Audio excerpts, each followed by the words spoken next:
sobre este tema y sobre todo con uno que tiene a la población muy alterada y es sobre el fallo de la Corte Suprema de Justicia.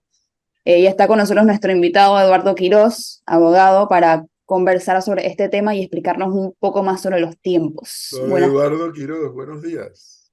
Buenos días, profesor. Buenos días a todos en la mesa y Pero a la le voy audiencia. a decir algo, ¿eh?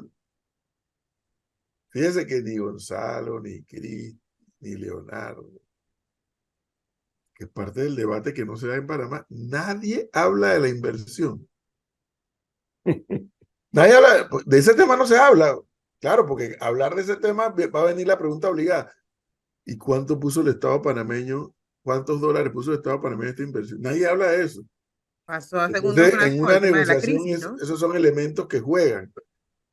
Eh, a propósito de esos elementos que juegan Eduardo Quirós, como un panameño responsable que es y que trata de dar un debate con todos los elementos en la mano, pude ver que le envió una carta pública al presidente Cortizo.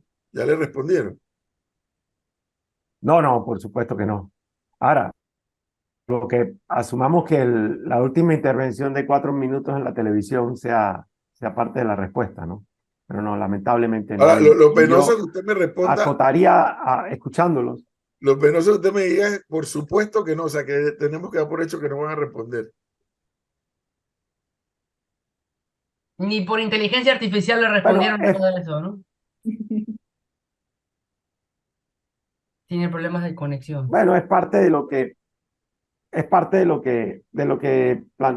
escuchaba que ustedes decían hace un momento, ¿no? Sobre el asunto de que ustedes decían, no, en este país nunca se podrá discutir tal tema, nunca se podrá discutir este otro tema. Es parte de lo que siento que se nos está quedando en falta en el crecimiento democrático que toda sociedad debe tener. Por supuesto, tenemos más de 30 años de haber recuperado la democracia, pero ¿cuánto hemos hecho por consolidar nuestras instituciones democráticas? ¿Cuánto hemos hecho porque el debate político se eleve de tal manera que los ciudadanos, tal vez no puedes pedirle a todos los ciudadanos que ahí lean todo el contrato ley, pero puedes pedir que sus instituciones funcionen? ¿Cuántos partidos políticos en este país se pronunciaron de manera seria, responsable, documentada sobre el contrato ley?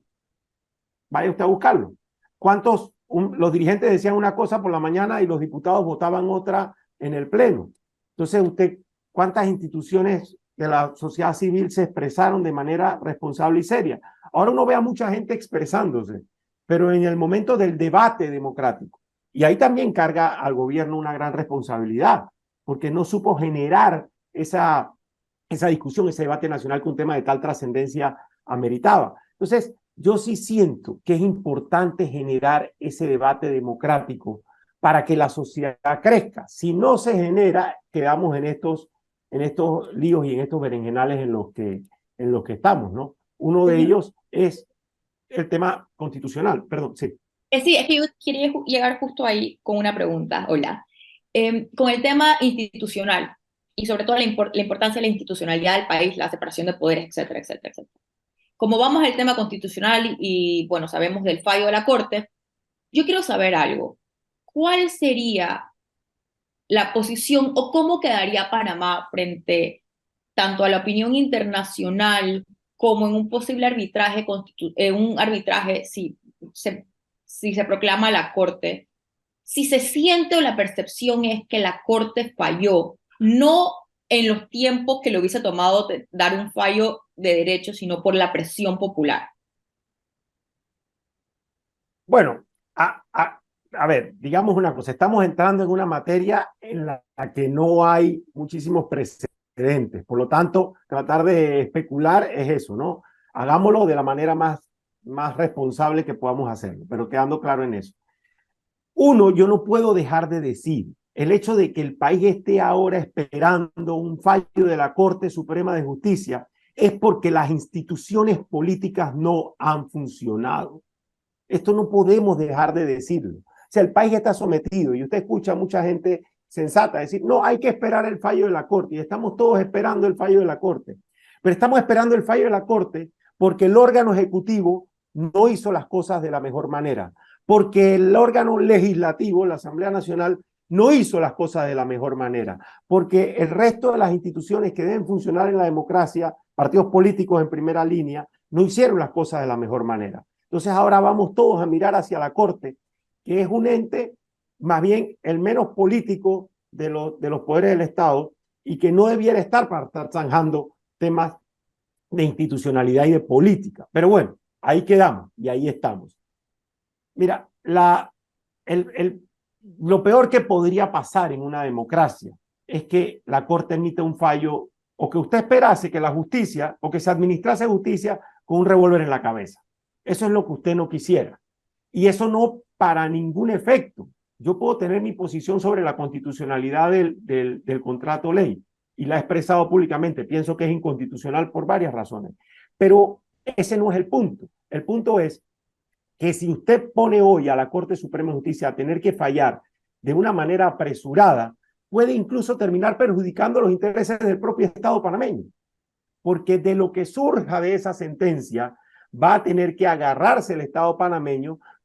El Estado panameño quiere decir el próximo o el más próximo gobierno, para que estemos claros, el Estado panameño somos todos.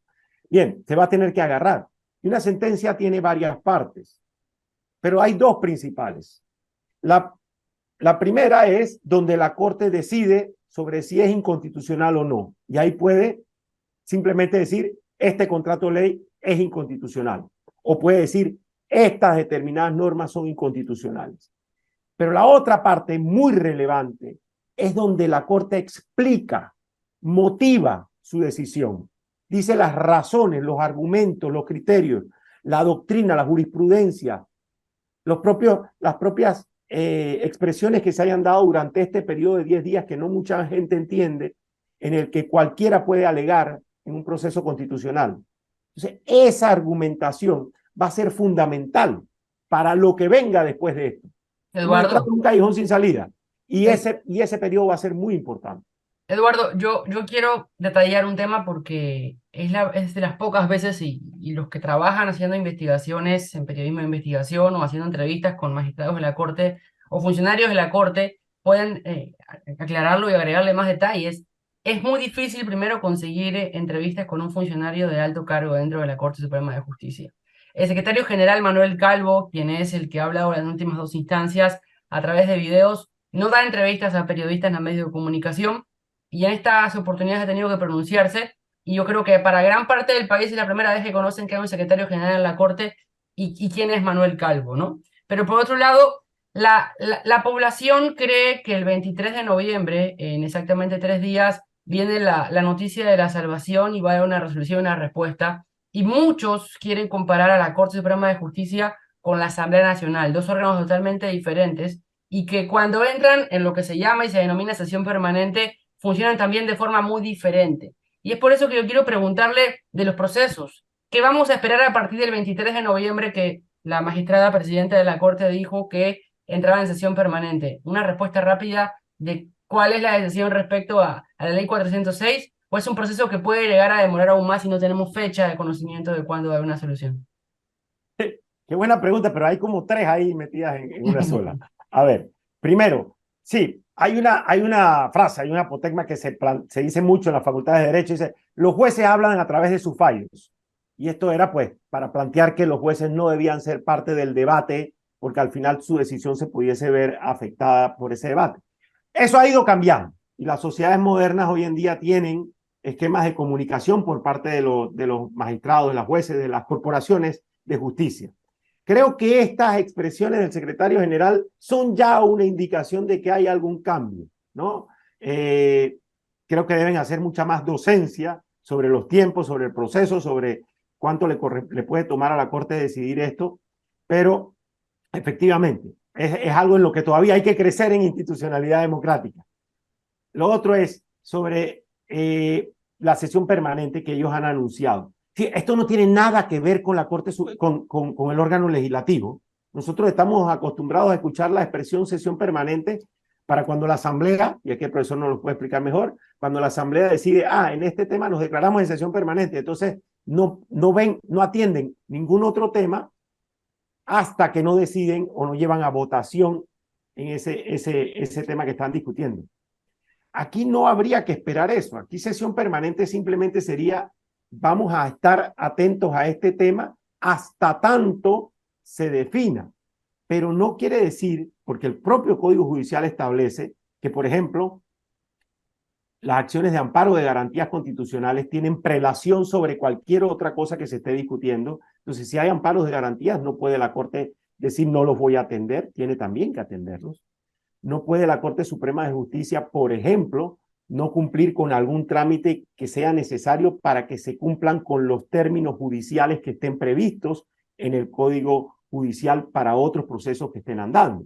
Entonces yo entendería sesión permanente como una forma de decirle al país, vamos a estar con esta prioridad. Pero es eso, es una prioridad, tienen otros asuntos que definir.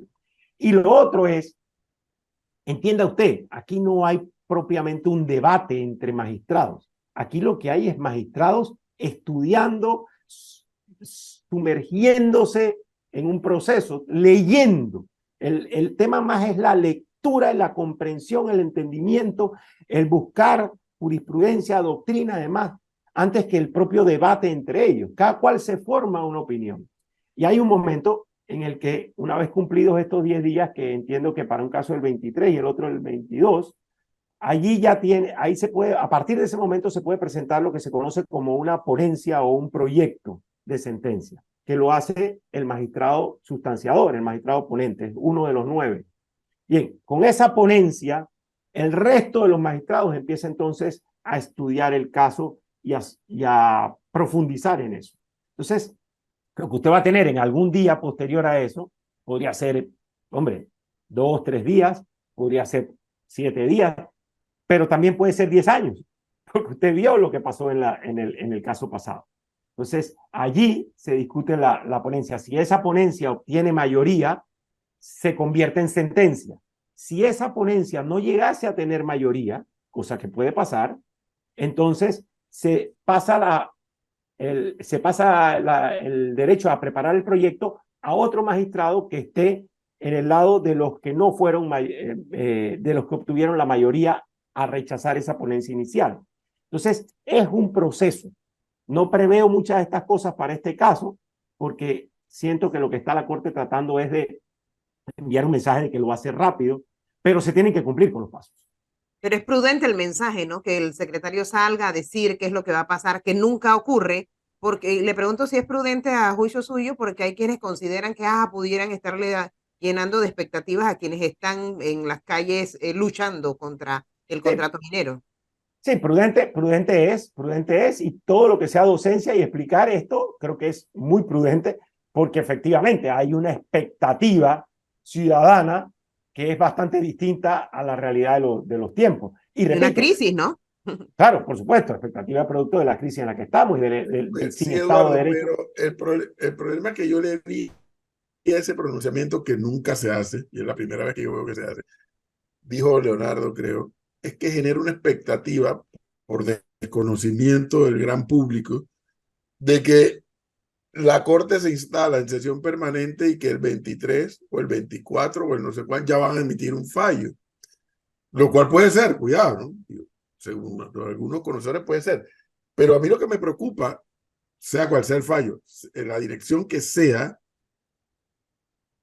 un fallo en función de las graderías y no un fallo en función del análisis de cada uno de los 9 magistrados del documento que tiene por delante y de las demandas del cual ha sido objeto. O sea, cuando tú sacas al secretario que nunca sale, que nadie sabe que existía, diciendo que a partir de tal fecha, sesión permanente, tú dices, bueno, ya viene la decisión. De un momento para otro. Sí, efectivamente, más bien pareciese que está promoviendo esa expectativa.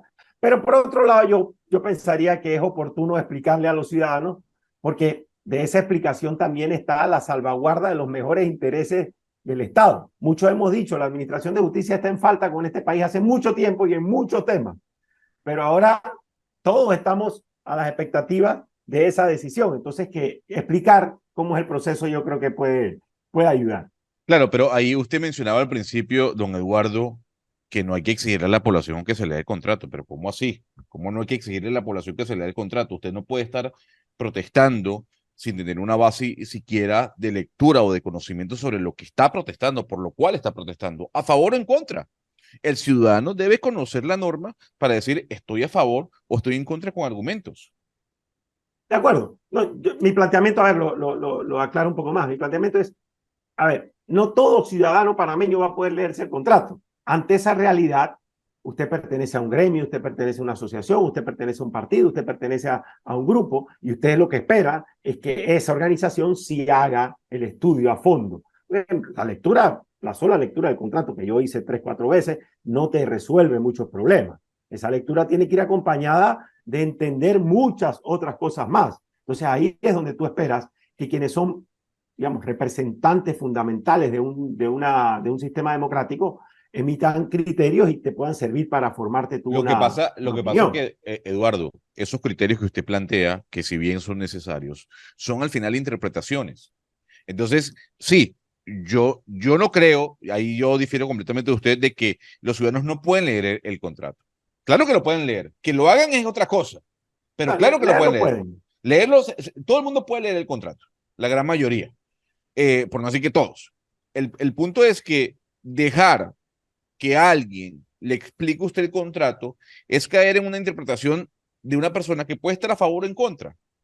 Pero entonces también tenemos que tener una responsabilidad, no solo los entes del Estado, sino los líderes sindicales que están colapsando Panamá, decir, oye, yo me lo leí y estoy en contra de esto, esto, esto, esto. Eso es otra cosa, Gonzalo. Eso es otra cosa. Todo aquel que sea dirigente, todo aquel que esté expresándose públicamente, todo aquel que esté tomando una acción en función de tal cosa, debe habérselo leído y debe tener una opinión y un criterio propio. Eso no hay discusión. Me Eduardo, refería. volviendo al tema de la Corte Suprema de Justicia, me pregunta un oyente aquí si cabe la instancia para presentar, para que después del fallo, sea constitucional o inconstitucional, la mina u otro de los abogados planteen un recurso de aclaración. Bueno, el Código Judicial establece que cualquier sentencia de cualquier instancia del órgano judicial puede obtener o ante ellas se puede presentar un recurso de aclaración. Es bastante el código también en señalar cuáles son los aspectos que se pueden aclarar. O sea, no se cambia el fondo de una sentencia en una aclaración. Se puede aclarar algo que esté oscuro, alguna frase que no esté clara, si el fallo trata de cifras, alguna cifra que no haya quedado clara, por ejemplo, cuándo entra en vigencia o no, ese tipo de cosas. Pero el fallo de fondo, la decisión de fondo, no se puede alterar a través de una aclaración. Y lo otro que también debe quedar claro es que la sentencia, una vez emitida, no queda suspendida por un supuesto recurso de aclaración. Eso no suspende los efectos de la sentencia. Ahora, este es otro elemento también importante a acotar. Las sentencias en materia de constitucionalidad que tienen efectos erga omnes, que quiere decir que es para todos, o sea, que afectan a todos, porque, por ejemplo, este es un contrato ley, este en particular es un contrato de ley entre Minera Panamá y el Estado panameño. Pero si una ley que nada más afectase a determinadas personas fuese declarada inconstitucional, tiene que ser publicada en la Gaceta Oficial. Toda sentencia en materia de constitucionalidad tiene que ser publicada en la Gaceta Oficial porque tiene efectos para todos. Entonces, una vez emitido el fallo de la Corte Suprema de Justicia, ese fallo tiene que ser publicado en la Gaceta Oficial para que surta efecto. Hay un comunicado, Eduardo, eso le iba a decir. de First Quantum. Y a mí lo que me comienza a preocupar cada vez más, porque yo veo que algunos colegas suyos, no sé si ustedes están en esa onda también, ven lo del arbitraje como algo así como, "Ah, tranquilo, no pasa nada". Otros colegas suyos dicen, no, el tema del arbitraje es algo serio, hay que prestarle atención, puedes ganar el arbitraje como puedes perderlo. Y entran en consideraciones de por qué se puede perder y por qué se puede ganar el arbitraje. Pero yo veo que la empresa, cuando saca sus documentos o sus comunicados, trata de ser muy preciso, porque me imagino que eso será parte de la discusión en un arbitraje. Ciudad de Panamá, 20 de noviembre de 2023. Debido a los bloqueos ilegales por parte de pequeñas embarcaciones que han tenido lugar en el puerto internacional de Punta Rincón, sitio de desembarque de materiales e insumos que se emplean para la operación de la mina, Minera Panamá ha reducido sus operaciones a un tren de procesamiento de mineral y espera quedarse sin suministro para la planta de generación de energía aproximadamente a mediados de la semana que comienza hoy, 20 de noviembre de 2023. Los bloqueos están impidiendo la entrega de suministros necesarios para operar la planta de energía, independientemente de las necesidades de las operaciones, la seguridad y el bienestar de la fuerza laboral de Minera Panamá perdón, la letra está mínima, Flor. Es la prioridad, de Minera Panamá es la prioridad de la empresa. Las autoridades locales están presentes y continúan monitoreando y evaluando la situación para lograr un retorno definitivo a las operaciones marítimas. Si las acciones ilegales continúan impidiendo los suministros necesarios para operar la planta de energía, la empresa reducirá el tren de procesamiento restante esta semana y suspenderá temporalmente la producción. Además de los importantes pagos de impuestos y regalías que realiza la empresa, la mina representa más del 2% de la población activa total de Panamá y colabora con proveedores locales por valor de casi 20 millones de dólares por semana. La contribución económica general de la mina al Estado de Panamá se estima en más de 50 millones de dólares por semana, el equivalente a alrededor del 5% del Producto Interno Bruto. Este ingreso se podría ver afectado si la operación de la mina no continúa. La empresa continúa reservando todos sus derechos legales, locales e internacionales con respecto a los desarrollos en Panamá. Minera Panamá desea reiterar su voluntad de abrir nuevos espacios de diálogo con el fin de abordar las preocupaciones de los diversos sectores de la sociedad a fin de crear relaciones duraderas basadas en el respeto, la cordialidad, el entendimiento y el mutuo beneficio. Este último párrafo, Eduardo, pareciera que es la clave, más allá de los números y los millones de dólares. Una vez más, esta empresa emite un comunicado en donde le dice a Panamá: estoy dispuesto a seguir conversando. Ese tipo de aspectos no fastidian o no afectan la administración de un arbitraje. Bueno, mi primer planteamiento sería, estemos claros, todo lo que diga o haga la mina o Minera Panamá es en función de pensar en un arbitraje. Eso no me cabe la menor duda. Sí. Cada letra escrita en sus comunicados, en sus presentaciones, está pasada por el tamiz de que tienen un gran lío y que ese lío probablemente va a tener que deslindarse en un hipotético futuro arbitraje. Lo segundo es que, a ver, hay muchas cosas que se dicen en un comunicado que no necesariamente son ciertas. Por ejemplo, determinada acción ilegal. Es ilegal cuando las autoridades lo declaran, las autoridades competentes lo declaran ilegal. Mucho de lo que está sucediendo, por ejemplo, en el puerto Rincón, uno diría, eso es ilegal. Bueno, será ilegal el día que haya un juez que lo declare ilegal. Por lo pronto es simplemente un hecho que está ahí y que las autoridades no están sabiendo lidiar adecuadamente. Entonces, ahí entra uno a matizar. Lo tercero es, ciertamente, el gobierno tendría que estar actuando de la misma manera. Y cuando digo el gobierno es porque salvaguarda y protege los intereses y los derechos de los panameños, pensando en que evidentemente el Estado panameño va a ser sometido a un arbitraje. Entonces, cada acción por parte del gobierno tendría que ser pensando en ese hipotético y supuesto arbitraje para salvaguardar los intereses del Estado. Pero usted nota que es todo lo contrario. Cada acción del gobierno, las pocas veces que actúan, es otra chambonada más y es un palo loco. Y aquí nos convocaron a un referéndum en 45 días, lo cual no tenía ni pie ni cabeza, pero así vamos, así vamos. Y todo eso va a Oye, ser... Eduardo, pero el plebiscito de los tratados Torrijos-Carter fue en 40 días. Bueno, pues, por supuesto, en las mismas condiciones. Pues Aquí le pregunto usted y yo tenemos edad para saber qué pasó allá. Lo otro es, y aquí sí una acotación, digamos, más personal, una opinión muy personal más bien, es la minera Panamá está en territorio panameño. Tiene que entender la realidad que se está viviendo. Yo he dicho ya varias veces, ese contrato nació muerto. Las condiciones en que se aprobó hicieron que naciera muerto. Entonces ya hay que lidiar con esa nueva realidad. Ojalá que antes que estar pensando en arbitraje, estuviesen pensando en cómo ser parte de la solución. El gran reclamo de este país ante la realidad, y es una realidad de la cual podríamos discutir muchísimo, pero es una realidad, es que ese contrato no tiene ninguna viabilidad, sea más, incluso más allá de lo que diga la Corte Suprema de Justicia.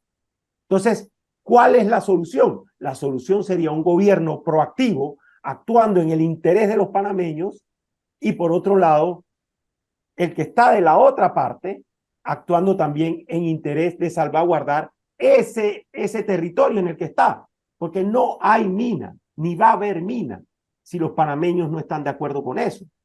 Entonces, ahí tendría, y pareciese que las calles ya dijeron cuál es la conclusión con respecto a eso. Entonces, tienen que ser parte de la solución. Si no son parte de la solución, van simplemente a agravar más el problema. Aquí le iba a decir que un oyente le pregunta sobre el criterio de Suntrax de que un fallo de inconstitucionalidad legaliza todo lo anterior hecho por la mina, por lo que deja a Panamá en malas condiciones frente a un arbitraje. Bajo ese criterio de Suntrax, pregunta el oyente, una vez se emitió el primer fallo de inconstitucionalidad publicado en Gaceta, ¿todo lo anterior queda legalizado? Bueno, lo que sucede es que la pregunta está planteada porque seguramente el oyente sabe que los fallos en materia de constitucionalidad solamente tienen efectos hacia futuro. O sea, no rigen la materia hacia atrás. Declaran a partir de la publicación de la Gaceta, aquello que haya sido declarado inconstitucional es nulo a partir de ese momento. Entonces, claro, si el contrato se aprobó el 20 de octubre y se declara inconstitucional, diga usted, hipotéticamente el 24 de noviembre, entonces entre el 20 de octubre y el 24 de noviembre el contrato estuvo vigente. Y sobre esa vigencia, entonces se puede debatir un arbitraje y futuras responsabilidades de parte y parte. Es parte de lo que podría solventarse en la parte argumentativa del fallo. Y yo aquí regreso sobre lo que decía al principio. Hay que ponerle atención a lo que haga la Corte, por supuesto. El ciudadano tiene derecho a presionar, por supuesto que tiene derecho a presionar. Pero no podemos ponerle un revólver en la cabeza a los magistrados, porque su argumentación va a ser muy importante. Todos van a ir rápidamente a leer, ¿declaró inconstitucional sí o no? Eso es. Esa es la noticia, ese es el titular. Ustedes que son periodistas, Flores, ese es tu titular. Corte declara inconstitucional contrato ley. Pero lo relevante va a estar en leer la argumentación, porque en esa argumentación, por ejemplo, la Corte podría decir, por razones de este tipo de contrato ley, se entiende que esta sentencia tiene efectos desde el momento en que fue aprobado por la Asamblea. Entonces, amplía el margen de la inconstitucionalidad más allá del día en que se publique en la Gaceta. Y cosas como esa, ¿no? Podrían venir en el argumento. Eduardo, un tema que ha quedado desapercibido o debajo de la alfombra en estos días por el tema minero y la respuesta de la Corte, los procesos y los cierres, es el presupuesto general del Estado para el año 2024. Un presupuesto que no fue ni siquiera discutido en la Asamblea Nacional y que se deberían llamar a sesiones extraordinarias para que se pueda debatir dentro del órgano legislativo, y este llamado lo haría el órgano ejecutivo. ¿Cuál podría ser el destino o el futuro de este tema según su opinión? Es gravísimo ese asunto, es un tema a prestarle muchísima atención. Yo sé que estamos en medio de una gran crisis, en una situación de alteración del orden público, de actuaciones impositivas y hasta de violencia en las calles, y una autoridad ausente totalmente en el que el Estado de Derecho está así como en pausa, ¿no? Así como está Cortizo, ¿no? Detenido, congelado. Pero este tema es tan grave como el tema minero. ¿Dónde estamos? El Ejecutivo presentó el proyecto a la Asamblea, un presupuesto escandalosamente alto, 5.500 millones de dólares más alto que el del 2022, presupuesto de 32.700 millones de dólares, que no guardaba relación para nada con la situación económica y fiscal del país. Hace un momento la licenciada Ramírez hablaba sobre la situación fiscal y yo pensaba, ese presupuesto ya estaba completamente desconectado de la realidad. Bien, a ese presupuesto se hicieron las vistas presupuestarias y la comisión de presupuesto que preside el señor Benicio Robinson, factotum de la política panameña, le recomienda al Ejecutivo que lo incremente, sí, que lo incremente en 780 millones de dólares.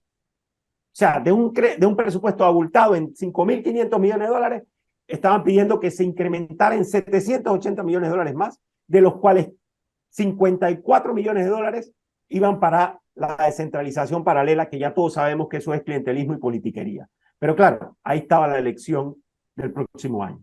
Bien, esa resolución de la Comisión de Presupuestos ya está del lado del Ejecutivo. Ahora, ¿qué falta? Que el Ejecutivo emita opinión, si acepta o no ese incremento absurdo, y devuelva a la Asamblea para que sea aprobado. Y aquí entra entonces una confusión que yo he querido levantar las alarmas y aprovecho esta audiencia tan importante de Radio Panamá para encender esa alarma al máximo. No es lo mismo. La Constitución establece dos supuestos. Uno que conoce muy bien el profesor porque sucedió en el 2001, que es cuando la Asamblea rechaza el presupuesto. El proyecto que envió el Ejecutivo a la Asamblea lo rechaza. Si la Asamblea lo rechaza, entra a regir el presupuesto del año anterior. Por ejemplo, si rechazan el proyecto del 24, entraría a regir el presupuesto vigente en el 2023. Pero el otro supuesto, que no ha sucedido nunca en la historia republicana, es que la Asamblea no vote el presupuesto. Si la Asamblea no lo vota, entra a regir el proyecto que presentó el Ejecutivo. Y aquí hay una gran confusión porque mucha gente piensa, no, entra a regir el del año pasado. No, si no se vota en la Asamblea, entra a regir el proyecto que mandó el Ejecutivo. Y el gobierno podría estar preparando hacer esa jugarreta. ¿Por qué? Porque por un cambio constitucional que se dio en el 2004, donde se adelantó la toma de posesión del presidente al 1 de julio, se varió también los periodos de sesiones ordinarias de la Asamblea. Y esto es muy detallista, pero lo menciono rápidamente. Antes iban del 1 de septiembre al 31 de diciembre. El 31 de diciembre es el último día del año fiscal. Y ahora van del 1 de julio al 31 de octubre. Por eso ahora estamos en periodo de receso, hasta el 31 de diciembre. Entonces la Asamblea no podría votar el presupuesto, salvo que el Ejecutivo la convocara a sesiones extraordinarias. Entonces el Ejecutivo tiene el sartén por el mango. Si el Ejecutivo quisiese hacer una jugarreta, no convoca a la Asamblea, no hay votación y se sirve con la cuchara grande y nos mete el presupuesto, el proyecto de presupuesto que presentó para el 2024 con 5.000. Tendría que ser aprobado por el Consejo de Gabinete. Por una Tendría que ser resolución. aprobado por el Consejo de Gabinete. Exacto. Tema muy, muy delicado. Yo creo que hay que prender todas las alarmas. Es un tema gravísimo por la situación que se produce a partir de este tema del rechazo del contrato minero, porque está todo lo otro que se estaba planteando, el servicio de la deuda, las posibilidades de que el grado de inversión del país se varíen, la recesión económica. Cortizo aparece 4 minutos en televisión y no le dice al país una palabra sobre cómo va a reactivar la economía. El ministro de Economía simplemente, si el presidente está ausente, el ministro de Economía simplemente, yo creo que se fue de vacaciones, está como Massa, pidió licencia. Entonces, como Massa en la Argentina, quise decir, no dice esta palabra es mía, esta boca es mía, y el país está básicamente a la deriva en un tema de trascendental importancia. Entonces, don Eduardo, yo quisiera preguntarle, siendo usted o trayendo usted la crítica hacia el ministro de Economía. Por acá han pasado y han desfilado diferentes miembros de la política panameña y han pedido que pongan su puesto a la orden, su cargo a la orden, el ministro de Economía, el ministro de Ambiente. Si usted tuviese el presidente en este momento de frente, usted le diría, por favor, despida al ministro de Economía, despida al ministro de Ambiente. ¿Usted haría un remazón de ministerios o de Lo he ministros y dicho y lo ministras? repito. Las instituciones democráticas tienen fórmulas para resolver las crisis políticas. Aquí lo que corresponde, se lo he dicho y lo repito aquí al señor Cortizo, aquí lo que corresponde es una crisis de gabinete. Crisis de gabinete es una fórmula democrática en la que todos los ministros ponen su cargo a disposición, a pesar de que son de libre nombramiento y remoción del presidente. El presidente puede despertarse hoy y decir, saco a tal ministro, lo cambio y lo quito. Pero se produce una crisis cuando todo el gabinete le dice, están nuestros cargos a disposición. Es una fórmula democrática.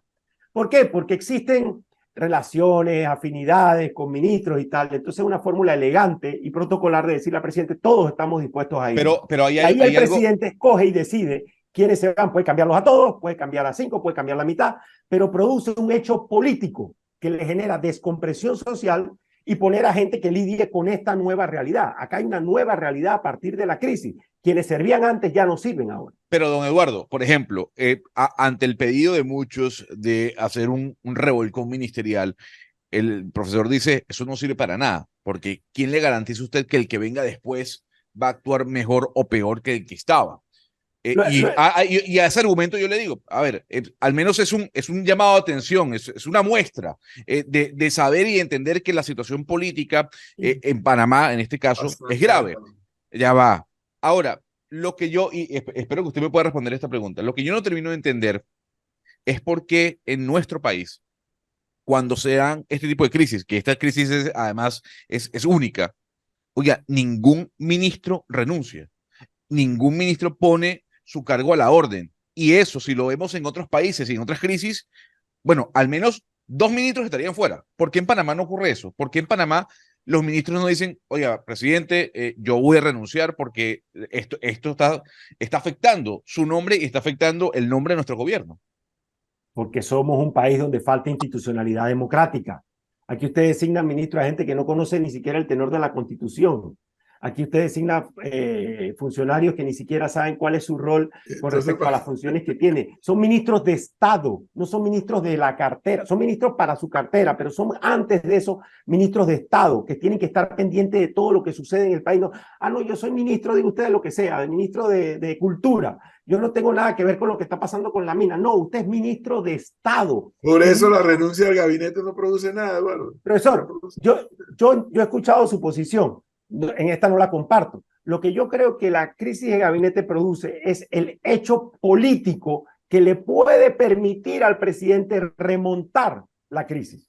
No es porque lo va a solucionar, no es porque va a venir alguien mejor que Alexander o peor que Alexander, cosa que puede pasar, porque usted saca a Alexander y mañana lo que venga sea peor. Eso puede pasar.